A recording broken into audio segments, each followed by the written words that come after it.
नमस्कार, welcome to nursing smart. Nursing smart के YouTube channel पर एक बार फिर से आप सभी लोगों का स्वागत है। हम अपडेट करना चाहते हैं आपको एक लेटेस्ट एडवर्टाइजमेंट नोटिफिकेशन के साथ में, जो कि है जिपमेर पुडुचेरी का।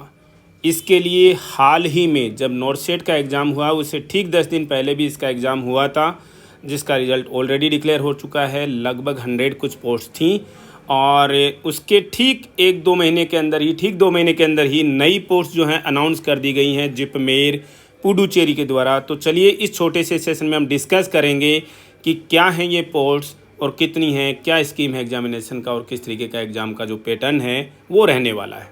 सबसे पहले कुछ इम्पोर्टेंट डेट्स के बारे में जान लेते हैं। ऑनलाइन रजिस्ट्रेशंस का जो पोर्टल है वो 7 नवंबर से शुरू होने वाला है।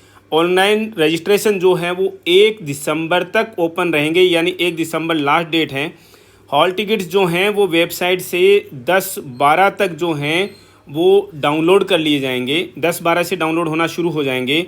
और एग्ज़ाम की जो डेट है वो 18 दिसंबर 2022 है, यानी कि अभी के समय से ठीक आपके पास में 1.5 महीने का समय है। ठीक उसी तरीके से नोटिफिकेशन आया है जिस तरीके से नॉर्सेट का नोटिफिकेशन आया था। ठीक 1.5 महीने के अंदर आपका एग्ज़ाम हो जाने वाला है। इसके लिए एक स्किल टेस्ट भी होगा, यानी कि आप इंस्ट्रूमेंट्स और प्रोसीजर्स से फेमिलियर हैं या नहीं हैं, तो उसके लिए टेस्ट होगा, जिसकी इन्फॉर्मेशन जो है, डेट्स जो हैं वो लेटर ऑन डिक्लेयर की जाएंगी। तो ये हैं इंपॉर्टेंट डेट्स।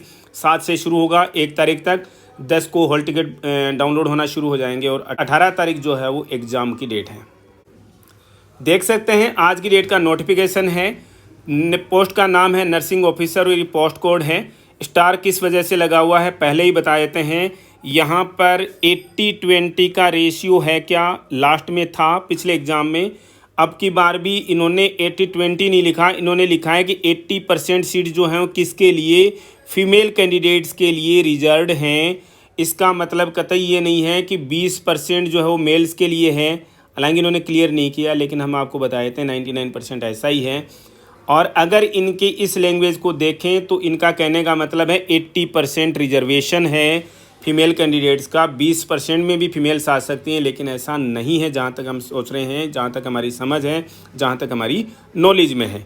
एनीवे, ज़्यादा इसको स्ट्रेस में लेने की ज़रूरत नहीं है। इसको आप 80-20 ही ट्रीट कीजिए, बजाय और किसी तरीके से ट्रीट करने के। टोटल नंबर ऑफ पोस्ट जो हैं वो 433 हैं। ब्रेकअप देख लीजिए, इसमें से अनरिजर्व्ड के लिए, जनरल के लिए 175 पोस्ट हैं, ईडब्ल्यूएस 43 हैं, ओबीसी के लिए 116, एससी की 66 और एसटी की 33 पोस्ट हैं, जिनमें से 80% पोस्ट जो हैं फीमेल कैंडिडेट्स के लिए रिजर्व्ड उन्होंने ऑलरेडी आपको बता दी हैं। हम थोड़ा सा आपको बता दे रहे हैं कि मेल कैंडिडेट्स के लिए इन्होंने डिक्लेयर नहीं किया है कि 20% सीट जो है वो मेल्स के लिए रिजर्व्ड हैं या फिर 80-20 का जो रेशियो है या नहीं है। एनीवे, एक चीज़ आप और नोट कीजिएगा, आप यहाँ पर नीचे देख पाएंगे इसी पोस्ट कोड में नर्सिंग ऑफिसर की पोस्ट के लिए आइडेंटिफाई की गई हैं पोस्ट जो हैं वो पर्सन्स विद बेंचमार्क डिसेबिलिटीज़ के लिए 23 पोस्ट। क्या ये 23 पोस्ट जो हैं इनसे अलग हैं क्या? जी नहीं, ये 23 पोस्ट जो हैं वो इन्हीं के अंदर हैं, 433 के अंदर ही हैं। 433 में से 23 पोस्ट जो हैं वो PWBD के लिए रिजर्व्ड हैं, बेंचमार्क डिसेबिलिटी पर्सन्स के लिए रिजर्व्ड हैं, और बाकी की जो पोस्ट्स हैं वो इन कैटेगरी। और ये किस तरीके का रिजर्वेशन है? ये हॉरिजॉन्टल रिजर्वेशन रहेगा। कैसे रहेगा हॉरिजॉन्टल रिजर्वेशन? कैसे बोलेंगे, किस तरीके से बोलेंगे? यानी कि इनमें जनरल की पोस्ट भी हैं, एससी की भी हैं, एसटी की भी हैं और ईडब्ल्यूएस की भी हैं। वो आगे लेटर ऑन भी हम डिस्कस कर लेंगे यहाँ पर। लेकिन आप हॉरिजॉन्टल का मतलब समझ जाइएगा कि ये कोई अलग से पोस्ट नहीं है, ये हर एक कैटेगरी में से पोस्ट हैं। थोड़ा क्वालिफिकेशन के बारे में डिस्कस कर लेते हैं। ग्रुप बी की पोस्ट हैं और पोस्ट का नाम नर्सिंग ऑफिसर। क्वालिफिकेशन क्या चाहिए, एकदम सिंपली हम आपको डिस्कस कर देते हैं यहाँ पर। पहली कंडीशन, पहले केस में या तो आप क्या हो, बीएससी नर्सिंग हो, या फिर पोस्ट बेसिक बीएससी नर्सिंग हो, प्लस आपका RN RM का रजिस्ट्रेशन होना चाहिए। किसमें? किसी भी स्टेट नर्सिंग काउंसिल या फिर INC में रजिस्ट्रेशन होना चाहिए। ये तो है पहली क्वालिफिकेशन, ये जिसके पास भी है वो एलिजिबल है। दूसरा केस क्या है, या तो आपके पास में डिप्लोमा है यानी आप GNM है, प्लस आपके पास में क्या होना चाहिए, 2 साल का एक्सपीरियंस होना चाहिए। किसमें? 50 बेड के हॉस्पिटल में होना चाहिए, प्लस RN/RM का रजिस्ट्रेशन होना चाहिए। यहाँ पर 3 कंडीशंस हैं, यहाँ पर 2 कंडीशंस हैं पोस्ट बेसिक बीएससी नर्सिंग में या बीएससी नर्सिंग में। डिप्लोमा के साथ में 3 कंडीशंस हैं, यानी एक्सपीरियंस भी चाहिए, एक्सपीरियंस बीएससी के साथ में नहीं चाहिए। स्केल देख लेते हैं। पे मैट्रिक्स लेवल 7 में वही बेसिक है 44,900 रुपये, जो हम बार बार आपको डिस्कस करते आए हैं। Maximum age limit central government के आरआर में जो है 35 साल तक, मिनिमम 18 से पहले 18 की एज में भी खैर हो ही नहीं पाती डिग्री तो, लेकिन मिनिमम 18, मैक्सिमम 35 साल की एज यहाँ पर रहेगी। एग्जाम का सिलेबस मीन्स एग्जाम का स्कीम क्या होगा वो देख लीजिए। कंप्यूटर बेस्ड टेस्ट होगा जिसके अंदर मैक्सिमम 100 क्वेश्चन आएंगे। कितने क्वेश्चन होंगे? 100 MCQs होंगे और हर एक के कितने नंबर होंगे? 4 नंबर होंगे, यानी मैक्सिमम मार्क्स कितने हैं? 400 हैं। हर एक क्वेश्चन के 4 नंबर हैं। क्या निगेटिव मार्किंग है? क्या निगेटिव है? क्या यस निगेटिव मार्किंग है।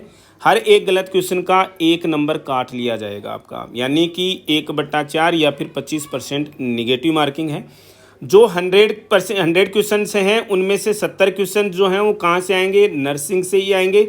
30 क्वेश्चन जो कहाँ से आएंगे? जीके से आएंगे, इंग्लिश से आएंगे, जनरल इंग्लिश से आएंगे, मैथ्स से आएंगे और रीजनिंग से आएंगे। ये समझ के चलिएगा, केवल हिंदी नहीं है, अदरवाइज 30 क्वेश्चन जो 30% जो है वो यहाँ से आपके क्वेश्चंस आने वाले हैं। टाइम लिमिट 1.5 घंटा बहुत ज़्यादा है, काफ़ी समय है। DSSB के कंपैरिजन में आपको केवल 100 क्वेश्चंस के लिए 1.5 घंटे का टाइम मिल जा रहा है, जबकि DSSB में आपको 200 क्वेश्चंस के लिए 2 घंटे का टाइम आपको मिलने वाला है। समझिएगा इस चीज़ को भी। स्किल टेस्ट की बात करें, स्किल टेस्ट क्वालिफाइंग नेचर का, इसका मीनिंग क्या है? यानी कि ये स्किल टेस्ट आपको केवल क्वालिफाई करना है, इसका मेरिट में कोई रोल नहीं है। क्वालिफाई का मतलब क्या है यहाँ पर डिस्कस कीजिए। जनरल EWS के कैंडिडेट्स, UR के PWBD के कैंडिडेट्स, SC ST कैंडिडेट्स, सब में 50 लिखा हुआ है। इसका मतलब आपको क्वालिफाइंग टेस्ट जो है यानी स्किल टेस्ट जो है वो क्वालिफाइंग है और इसमें 50% मार्क्स आपको लेकर के आने हैं। कैसे? आपसे कोई प्रोसीजर पूछा जा सकता है, आपसे कोई इंस्ट्रूमेंट्स के बारे में पूछा जा सकता है और इसमें से आपको मान लीजिए 10 क्वेश्चन पूछ लिए, 10 प्रोसीजर्स के बारे में पूछ लिया, तो इसमें से आपके 50 मतलब 5 क्वेश्चन जो सही होने चाहिए, 50% मार्क्स आपके स्कोर होने चाहिए। तो आप एक बड़ी चीज़ नोट कर लीजिएगा, अल्टीमेट मेरिट जो है आपके रिटन टेस्ट से ही बनेगी। रिटन का मतलब जो CBT कंप्यूटर बेस्ड टेस्ट है उसी से आपकी फाइनल मेरिट बनने वाली है। इस टेस्ट का, स्किल टेस्ट का क्या रोल है? आपको केवल इसमें पास होना है, वो भी 50% मार्क्स के साथ में। आपकी कैटेगरी जैसे जनरल है, SC है, ST है, OBC है, कोई फर्क नहीं पड़ता, सब में आने चाहिए इतने ही मार्क्स। मिनिमम क्वालिफाइंग मार्क्स क्या इसके लिए हैं? क्या टेस्ट के लिए हैं? UR और EWS के लिए 50% मार्क्स चाहिए। UR EWS PWBD के जो कैंडिडेट्स होंगे उनको 45% मार्क्स चाहिए। SC ST OBC को 40% मार्क्स चाहिए। किस में? रिटन टेस्ट में, CBT में। एज रिलैक्सेशन की बात करें तो जो हम आपको बताते आए हैं एज रिलैक्सेशन वही होगा, लेकिन एज रिलैक्सेशन के लिए या आपकी एज के लिए जो डेट जो मानी जाएगी अपर एज लिमिट के लिए वो एक बार है, यानी आपकी जो एग्ज़ाम फॉर्म भरने की जो लास्ट डेट है हमेशा उसी को कंसिडर किया जाता है। SC ST के लिए 5 साल और OBC के लिए 3 साल आपकी मैक्सिमम एज लिमिट जो है वो रहनी है। EWS का सर्टिफिकेट जो भी कैरी करते हैं उनको सबको अपना क्राइटेरिया पता है, कैसे कि जो उनका जो क्राइटेरिया होना चाहिए वो सबको जब सर्टिफिकेट बन गया है तो यहाँ पर तो ध्यान देने की जरूरत नहीं है, या सर्टिफिकेट की जो कंडीशंस हैं वो ये होनी चाहिए, सबको पता होती है चीज़ें। अप्लाई कैसे करना है इसके बारे में थोड़ा सा डायरेक्शन दे देते हैं कि ऑनलाइन मोड में ही अप्लाई होगा केवल और केवल, जो कि 7 तारीख से शुरू हो जाएंगे। सारी चीज़ें वहाँ पर आपको बता के रखी होंगी कि किस तरीके से आपको अप्लाई करना है। फीस में अनरिजर्व और EWS के लिए 1500 है, OBC के लिए भी 1500 है, SC ST के लिए केवल 1200 रुपये फीस है। फोटोग्राफ आपका किस तरीके से होना चाहिए? प्लाकार्ड आपके हाथ में होना चाहिए। प्लाकार्ड का मतलब है आपका नाम लिखा हुआ है इसके और नीचे डेट ऑफ बर्थ लिखी हुई जो है वो आपके इस तरीके से हाथ में होनी चाहिए। और इस तरीके से आपको इसी मोड में, जैसे कोई अपराधी होता है और जेल में फोटोग्राफ नहीं खिंचवाते उनका पुलिस स्टेशन में, उस तरीके का प्लाकार्ड हाथ में ले हुए आपको फ़ोटो खिंचवानी है। आप बोलोगे कि सर किस तरीके का एग्जाम्पल दिया है, कोई बात नहीं, ज़्यादा अदरवाइज लेने की ज़रूरत नहीं है, जस्ट केवल आपको समझाने के लिए था। फोटोग्राफ जो है वो कलर पासपोर्ट साइज़ का फोटोग्राफ होना चाहिए, प्लाकार्ड हाथ में रखते हुए होना चाहिए, जिसके ऊपर आपकी डेट ऑफ बर्थ भी हो और साथ में आपका नाम भी हो। एग्ज़ाम सेंटर्स कहाँ पर है? काफ़ी सारे सेंटर्स हैं जो आपको यहाँ पर बता रखे हैं। ये सेंटर्स जो हैं वो एग्ज़ाम के लिए यहाँ पर रहने वाले हैं। यहाँ पर ऑलरेडी आपको बता दिया है, करेक्ट क्वेश्चन के लिए आपको 4 नंबर मिल जाएंगे, गलत क्वेश्चन के आपका 1 नंबर काट लिया जाएगा। रिव्यू के लिए इस तरीके का निशान आएगा, 0 नंबर रहेगा। आपने आंसर ही नहीं किया तो उसका जो नंबर है वो 0 रहेगा। इसका जो सबसे इम्पोर्टेंट पार्ट डेट्स एक बार हम आपको वापस बता दें कि 7 तारीख से आपके जो रजिस्ट्रेशन शुरू हो जाएंगे, 1 तारीख लास्ट डेट है और 10 से हॉल टिकट्स डाउनलोड होना शुरू हो जाएंगे। 18 तारीख जो है एग्ज़ाम का डेट रहेगा। स्टिल आपके दिमाग में कोई क्वेरी है तो हमसे कमेंट बॉक्स में अपना क्वेश्चन पुटअप करके हमसे क्वेरी अपनी क्लियर कर सकते हैं।